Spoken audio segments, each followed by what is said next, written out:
Evil Dead Rise is a standalone continuation of the Evil Dead franchise, shifting the classic cabin-in-the-woods formula into a gritty urban setting. Directed by Lee Cronin, the film reinvents the series' signature blend of gore, demonic possession, and family trauma through the lens of a broken family trying to survive a nightmarish assault from the Necronomicon, an ancient book of the dead that unleashes hell on Earth when read aloud. The story follows estranged sisters Beth and Ellie, whose reunion is cut short when Ellie's children inadvertently awaken a demonic presence in their rundown Los Angeles apartment building. What follows is a claustrophobic, bone-snapping descent into chaos. In the first act, the film begins with a prologue at a remote lake, where a young woman becomes possessed and brutally murders her friends. This chilling intro establishes the demonic force at play and its unrelenting violence. We shift to Los Angeles, where Beth, a guitar technician on tour, visits her sister Ellie, a single mom raising 3 kids, Danny, Bridget, and Cassie. Ellie's apartment is cramped and run down. Tension simmers between the sisters. Beth has been absent and is secretly pregnant. An earthquake strikes, creating a hole in the building's parking garage. Curious, Danny explores and finds a hidden bank vault containing the Necronomicon and old vinyl records. Despite warnings carved into the book's flesh-like cover, Danny opens it and plays the recordings. The recordings contain incantations read by a 1920s priest attempting to translate the book. When played aloud, the incantation reawakens the Kandarian demon, an evil force that possesses Ellie in a terrifying elevator scene. Her body is twisted, burned, and brutalized. She returns to the apartment grotesquely changed. The second act of the movie is about the possession. Ellie begins exhibiting horrifying behavior, vomiting blood, mutilating herself, and attacking her children. Initially confused, Beth soon realizes Ellie is no longer herself. She's become a deadite, a cruel, mocking, unkillable version of her former self. The building becomes a tomb. The elevator breaks. The stairs collapse.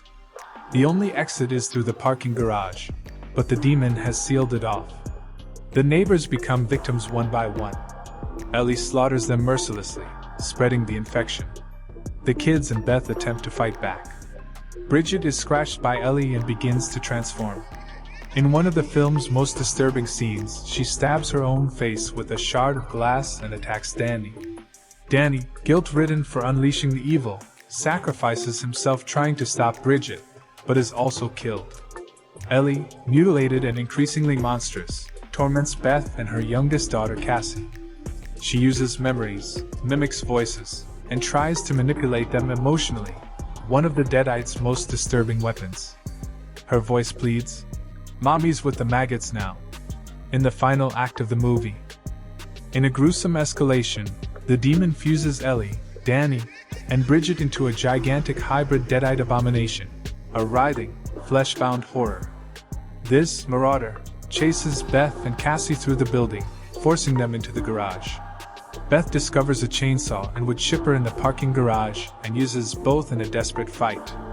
The final battle is grotesque and blood-soaked. Beth and Cassie face down the monstrosity, hacking it apart as it screams in multiple voices. Cassie is nearly pulled into the wood chipper, but Beth rescues her. Beth then forces the marauder in and activates the machine, reducing it to pulp. Only Ellie's head remains, still taunting Beth, until Beth stomps it dead. Beth and Cassie leave the garage into daylight, bloody but alive. The final scene shows another resident of the building, seen briefly earlier, discovering the aftermath and being possessed, implying the evil still spreads, leading back to the opening lake house prologue, now revealed to be a day after the main events.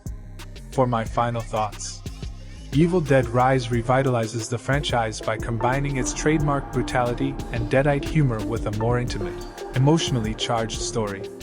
It doesn't hold back on gore or shock value but adds new layers through themes of family and survival. With its terrifying imagery, oppressive tone, and relentless pace, the film reaffirms that the Evil Dead franchise can still be bold, brutal, and brutally fresh.